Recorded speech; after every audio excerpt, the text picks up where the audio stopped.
ESPN updated their power ratings just a few days ago. They originally released them early in June, or maybe it was late in May, and since then they have made some changes. I would say some of them were pretty serious changes, and one change that people caught onto and that created a storm on social media was removing Clemson and removing Miami from the top 15. They are 16th, Clemson, 17th, Miami, respectively. They were originally, I think, 8th and 9th or 9th and 10th. They got bumped down pretty severely.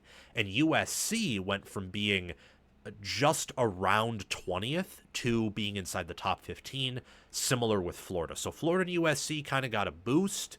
Ole Miss got a boost. Tennessee got a little bit of a boost. So did Notre Dame. And Miami and Clemson were taken out of the top 15 entirely, just kind of wiped.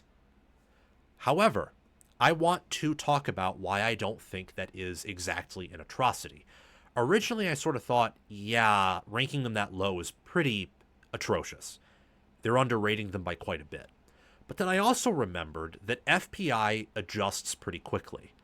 And I remember back in 2023 when Michigan, for example, the eventual national champion, started the year outside the top 5. I thought that was pretty atrocious, and turns out it was. At one point, they were outside the top 10 in FPI. That was because they weren't running up the score, and FPI is very, very susceptible to box scores. It's not the only thing that goes into it, but if you beat an FCS team 70-0, and another team beats a ranked team, say 31-10, your team will get a bigger boost by blowing out an FCS team than by dominating but not blowing out a fringe ranked team, which I think is pretty stupid because that fringe ranked team would probably also, if they played to their ceiling, beat that FCS team by 70 points. Before we resume this segment, please take a few seconds of your time to make sure you have liked the video, subscribed to the channel, hit the notification bell for the channel and for any team podcasts and playlists linked in the description, and also comment your thoughts down below in the comment section and join my Discord server via the description. All of those things I just asked you to do are completely free, and they sign you up for things related to my channel, or they don't sign you up for anything. No cost to you, and all the benefit to you because we release daily college football content here on College Football with Sam. If you want to support the channel monetarily, sign up for a YouTube membership, or check any other links in the description for my merchandise store and Patreon page. Thank you very much, and let's get back to the segment. So, FPI's flawed, it's not perfect, but it does a pretty good job of accurately describing who the best teams in America are by late middle of the year and certainly by the end of the year. The more games played, the better FPI is. So the longer the year goes on, the longer the season is, the more accurate FPI is. And at the end of last year, I would say with some exceptions, it pretty accurately described who the best teams in America were. Georgia started the year off ranked number 1 last year. They were outside the top 5 in FPI at the end of the year. That was pretty accurate. Texas was number 2 in FPI. Ohio State was 1. This is last season's rankings. And I thought that Notre Dame was a little overrated last year.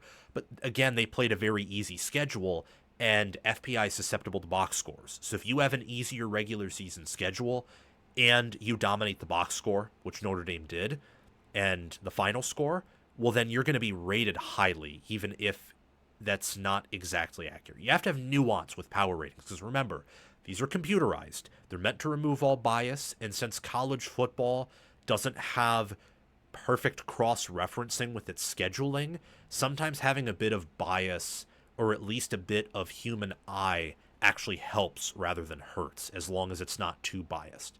But anyway, let me get to the present FPI rankings ratings. Number 1's Texas, number 2's Georgia, number 3 is Alabama, number 4 is Ohio State, 5th is Penn State, 6th is Notre Dame, 7th Oregon, Tennessee's at 8th, Texas A&M's at 9th, Ole Miss is 10th, South Carolina's 11th, LSU 12th, Florida 13th, USC 14th, Michigan 15th.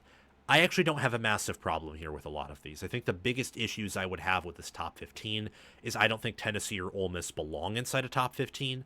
South Carolina probably doesn't either, but since they have Lenora Sellers and they've been recruiting at an okay level and they return Dylan Stewart much of their secondary, that doesn't bother me that much. Ole Miss does because of the drastic amount of roster turnover, and Tennessee does because they also have a lot of roster turnover, and they had to make a QB change in the spring window, which is never helpful. And they went from a 5-star to a G5, not even superstar, just a typical G5 quarterback in Joey Aguilar. So, in principle, I agree with the idea that this is garbage and that Tennessee should not be this high, that Ole Miss should not be this high, South Carolina probably shouldn't either. Florida, if healthy, should be this high, but I don't know if they are healthy. Doesn't sound like they are.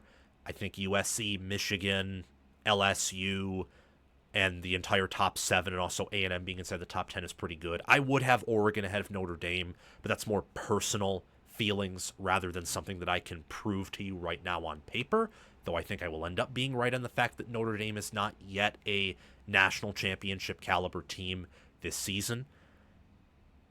And also, I think that Clemson and Miami should definitely be top 15, if not top 10. I think Clemson should be top 10, Miami top 15. That's in principle, though.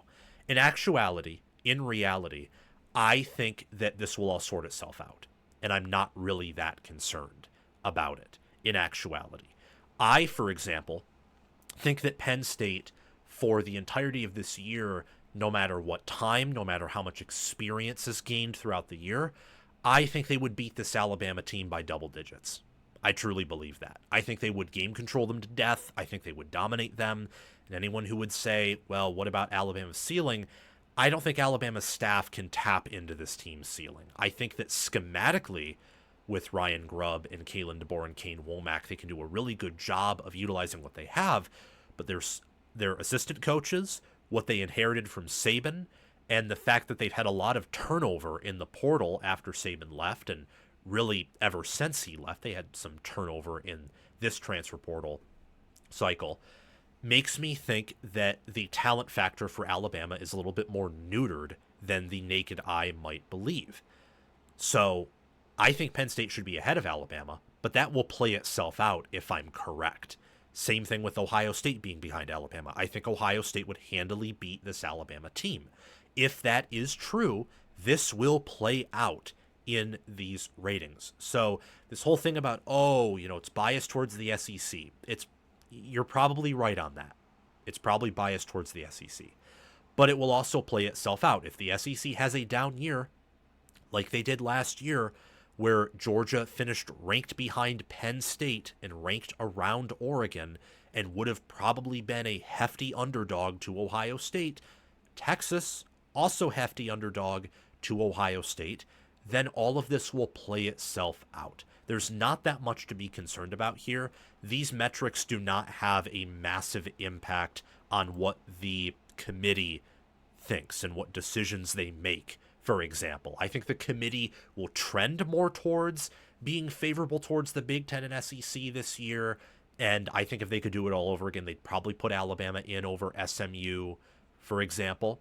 But I don't know that for sure. And at the end of the day, the committee has shown us over and over again, same with the pollsters, that they care a lot more about wins and losses than they do about the advanced metrics. And to a certain degree, they should. Don't think they should view a 10-2 Big 12 team as better than a 9-3 SEC or Big 10 team. That's not what I'm saying. I'm saying you got to have balance here. And FPI is pretty balanced. It's pretty objective. It's pretty good at what it does. You just have to give it some time and give it some samples and games, real tangible results to work with. And then that's when it begins to improve and at the end of the year become one of the more accurate, if not the most accurate, predictive model in America. Thank you for watching College Football with Sam. Make sure that you've liked the video, subscribe to the channel, hit the notification bell for the channel and team playlists and podcasts in the description. Join the free Discord server where we talk college football 24/7 and have commented your thoughts down below. Check out the description for any ways you can support the channel monetarily. Everything else I've asked you to do is completely free. and your support means the world to me. We're trying to become the next big thing on college football YouTube. 6-figure subscribers, maybe 1 million one day. I think we can do that.